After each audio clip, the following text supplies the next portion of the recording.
হরে কৃষ্ণ, রাধে রাধে। মৌমিতা পরিবারে আপনাদেরকে জানাই অনেক অনেক শুভেচ্ছা ও অভিনন্দন।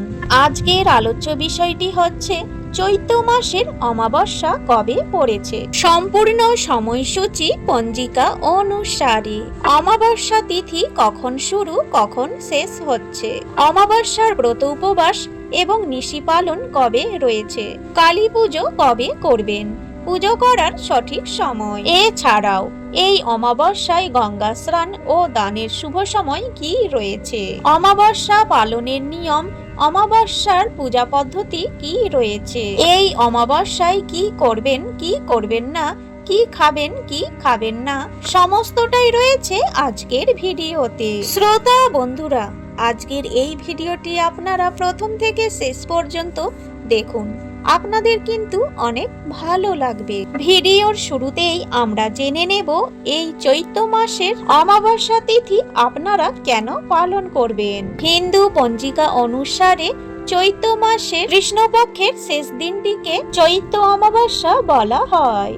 অমাবস্যা হলো একটি পবিত্র সময় যখন চাঁদ অদৃশ্য হয়ে যায় এবং বায়ুমণ্ডলে একটি বিশেষ আধ্যাত্মিক শক্তি প্রবেশ করে। সনাতন ধর্মে প্রতিটি অমাবস্যা তাৎপর্যপূর্ণ, তবে চৈত্র মাসের অমাবস্যা পূর্বপুরুষদের কাছে প্রার্থনা, স্নান, দান এবং আত্মশুদ্ধির জন্য বিশেষ ফল দেয় বলে বিবেচিত। এই তিথিটি পূর্বপুরুষদের প্রতি কৃতজ্ঞতা প্রকাশ এবং তাদের আশীর্বাদ গ্রহণের একটি অন্য সুযোগ।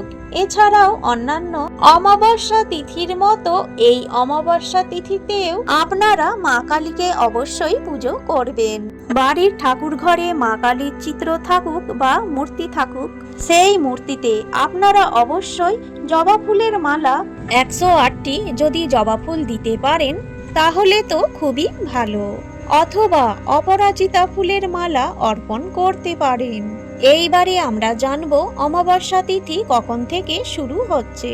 18 মার্চ তেসরা চৈত্র বুধবার সকাল 7:47 থেকে শুরু হচ্ছে অমাবস্যা তিথি। 19 মার্চ চৌঠা চৈত্র বৃহস্পতিবার সকাল 6:56 পর্যন্ত অমাবস্যা তিথি থাকছে, অর্থাৎ চৈত্র অমাবস্যার পালনই রয়েছে উদয়া তিথি অনুযায়ী চৌঠা চৈত্র। 19 মার্চ বৃহস্পতিবার, এই দিনেই কিন্তু অমাবস্যার ব্রত উপবাস এবং পুজো পাঠ করতে হবে। আর আগের দিন অর্থাৎ বুধবার দিন 18 মার্চ এই দিনে নিশি পালন রয়েছে। বাসন্তী নবরাত্রি ব্রতারম্ভ এই দিনেই হবে। যেহেতু আমরা আগেই জেনেছি এই তিথিতে পূর্বপুরুষদের উদ্দেশ্যে শ্রাদ্ধ, কর্ম, তর্পণ, গঙ্গা স্নান ইত্যাদি অত্যন্ত শুভ কাজ, তাই আপনারা কখন করবেন এই গঙ্গা স্নান? সূর্যোদয়ের পর থেকে সকাল 6:56 মধ্যে। চৌঠা চৈত্র বৃহস্পতিবার 19 মার্চ এই দিনে আপনাদেরকে গঙ্গা স্নান করতে হবে। যেহেতু উদয় তিথি অনুযায়ী 19 মার্চ চৌঠা চৈত্র বৃহস্পতিবার এই দিনেই অমাবস্যার পালনই রয়েছে, তাই এই দিনে সারাদিন সূর্য অস্ত যাওয়ার পূর্বে আপনারা দান ধ্যান করতে পারেন। এছাড়াও এই দিন পুজোর শুভ সময় কি থাকছে চলুন জেনে নেওয়া যাক। কালী পুজো সাধারণত রাত্রে হয়। যাদের বাড়িতে মানসিক কালী পুজো রয়েছে বা মূর্তি পুজো হবে তারা কিন্তু 18 মার্চ তেসরা চৈত্র বুধবার দিন, যেহেতু সকাল থেকেই অমাবস্যা তিথি লেগে যাচ্ছে, তাই আপনারা রাত্রি 10টা থেকে মধ্যরাত্রি 2:45 মধ্যে পুজো করে নিতে পারেন, অথবা যারা পরের দিন সকালে পুজো করতে চান তারা কিন্তু 19 মার্চ চৌঠা চৈত্র বৃহস্পতিবার সূর্যোদয়ের পর থেকেই শুভ সময় শুরু হয়ে যাচ্ছে। 6:56 অমাবস্যা তিথি কেটে যাচ্ছে, কিন্তু 6:56 পরেও কিন্তু আপনারা পুজো করতে পারবেন। বেলা 12টার মধ্যে আপনাদেরকে পুজো করে নিতে হবে। এই দিন সারাদিন অমাবস্যা পালনই রয়েছে।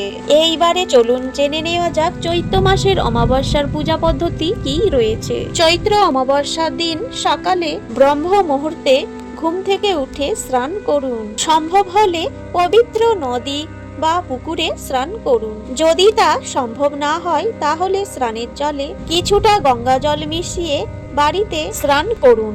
স্নানের পর অক্ষত মানে ধানের শীষ, লাল ফুল এবং জল মিশিয়ে সূর্য দেবতাকে জল অর্পণ করুন। তারপর দক্ষিণ দিকে মুখ করে পূর্বপুরুষদের উদ্দেশ্যে জল অর্পণ করুন। যদি গঙ্গায় যাওয়া সম্ভব না হয় তাহলে বাড়িতেই দক্ষিণমুখী হয়ে বসে বা দাঁড়িয়ে আপনারা জল অর্পণ করতে পারেন। কালো তিল, কুশ আর দূর্বা ঘাস জলে দিয়ে সেই জল আপনারা অর্পণ করতে পারেন। এই জল অর্পণ করা পূর্বপুরুষদের উদ্দেশ্যে খুবই শুভ। এই দিনে উপবাসের বিশেষ তাৎপর্য রয়েছে। ফল বা সাত্বিক আহার গ্রহণ করুন। সন্ধ্যায় পিপল গাছের নিচে প্রদীপ জ্বালান। শনিদেবকে কালো তিল, নীল ফুল এবং তেল অর্পণ করুন। সমস্ত কর্ম ভক্তি এবং শুদ্ধ অনুভূতির সাথে করা উচিত। জয় মা কালী। আজকের এই ভিডিওটি এই পর্যন্তই থাকলো। এই ভিডিওটি দেখে আপনি যদি একটু উপকৃত হয়ে থাকেন অবশ্যই ভিডিওটিতে একটি লাইক করে মা কালীর অশেষ কৃপা পেতে কমেন্ট বক্সে লিখুন জয় মা কালী। তার সঙ্গে আপনি যদি এই চ্যানেলের নতুন বন্ধু হয়ে থাকেন অবশ্যই চ্যানেলটিকে সাবস্ক্রাইব করে পাশে থাকা বেল আইকনটি প্রেস করে রাখার অনুরোধ রইল, যাতে এই চ্যানেলের সকল ভিডিও নোটিফিকেশন আপনি কিন্তু খুব সহজেই পেয়ে যাবেন। সকলেই ভালো থাকবেন, সুস্থ থাকবেন।